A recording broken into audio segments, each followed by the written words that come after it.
Hello বন্ধুরা, আমরা এখন দাঁড়িয়ে আছি সার্বিয়ার আবেশময় 10টি টুরিস্ট পয়েন্টের মধ্যে একটি টুরিস্ট পয়েন্টে। নিশ্চয়ই আপনারা আন্দাজ করতে পারছেন আমরা এখন কোথায়।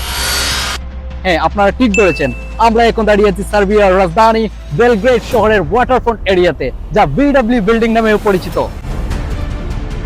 আমার সামনে দাঁড়িয়ে আছে এই চমকপ্রদ বিল্ডিং। দেখতে অনেকটা মাইক্রোফোনের মতো আমার কাছে মনে হয়েছে, কিন্তু মজার চলে বাংলাদেশিরা এটাকে বোতল টাওয়ার বলে ডাকে, যা খুবই হাস্যকর ছিল।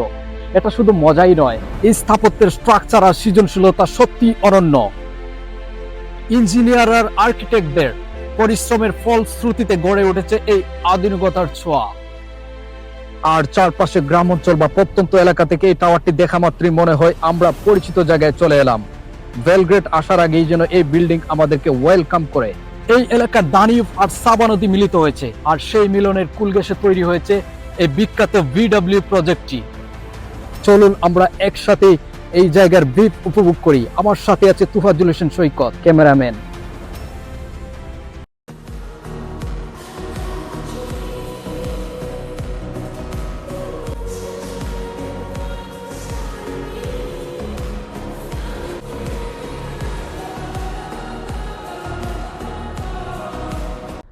এই জায়গা শুধু শপিং মলের জন্যই নয়, এটা মানুষের এক মিলনস্থল, আনন্দ আর সংস্কৃতির কেন্দ্র।